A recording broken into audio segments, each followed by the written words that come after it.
আর একটা দোয়া শেখায় দেই, ইনশাআল্লাহ এই দোয়া করলে রিজিক তো বাড়বেই ইনশাআল্লাহ, আপনার যত ঋণ আছে ইনশাআল্লাহ আল্লাহ পাক শোধ করে দিবে। বিশ্বাস করলেন না? এই দোয়া শিখাই দিচ্ছি, এই জন্য আমাকে হাদিয়া দেওয়া দরকার, স্পেশালি আমাকে এখন হাদিয়া দেওয়া দরকার। এটা গুরুত্বপূর্ণ দোয়া শিখাই দিচ্ছি। আলী রাদিয়াল্লাহু আনহু বলেছেন, কোন ব্যক্তির যদি পাহাড়ের সমানও ঋণ থাকে, এই দোয়া যদি আমল করে আল্লাহ পাক ওই ঋণও শোধ করে দিবেন ইনশাআল্লাহ।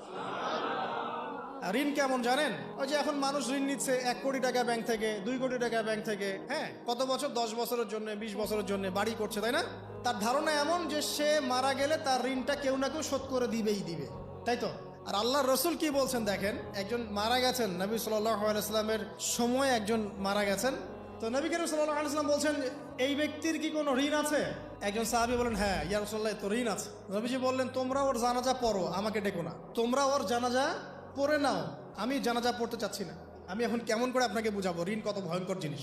আপনি যে ব্যাংক থেকে 3-4 কোটি টাকার লোন নিয়ে রাখছেন, লাখ লাখ টাকা লোন নিয়ে বসে আছেন, দিব্যি সুখে বসে আছেন, এমন চিন্তায় যে আপনার মৌত হবে না। আর নবী সাল্লাল্লাহু আলাইহি ওয়াসাল্লামের সময়ে একজন মারা যাচ্ছেন, তিনি বলছেন তোমরা জানাজা পড়ে নাও, আমি জানাজা পড়তে চাচ্ছি না। মানে ঋণগ্রস্ত ব্যক্তির জানাজাও তিনি পড়তেন না। তারপরে একজন এসে বললেন, ইয়া রাসূলুল্লাহ, আমি তার ঋণ শোধ করে দিব, তার যা ঋণ আছে আমি শোধ করে দিব। তখন নবী এসে জানাজা পড়লেন সাল্লাল্লাহু আলাইহি ওয়াসাল্লাম। তো আপনার এই কোটি কোটি টাকা ঋণ শোধ করার লোক তো রেডি আছে নাকি? আছে না? সমস্যা নেই, আপনার জানাজা পড়া হবে, আপনার মিলাদও হবে, আপনার একটা বড়সড় দোয়াও হবে ইনশাআল্লাহ। কিন্তু আল্লাহ পাক বলেছেন যে শহীদ, আল্লাহর পথে যুদ্ধ করে শহীদ হয়েছে, এই ব্যক্তির আত্মাও ঝুলে থাকে যতক্ষণ পর্যন্ত না তার ঋণটা শোধ করা হয়।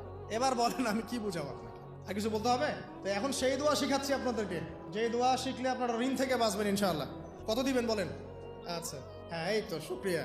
দোয়া করবেন যেন আল্লাহ পাকের দিনটাকে আল্লাহর জমিনে প্রতিষ্ঠা করতে পারে।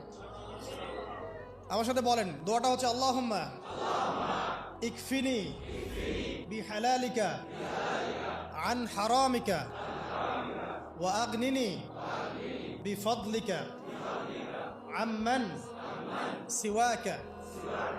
এই দোয়াটা ছোট না?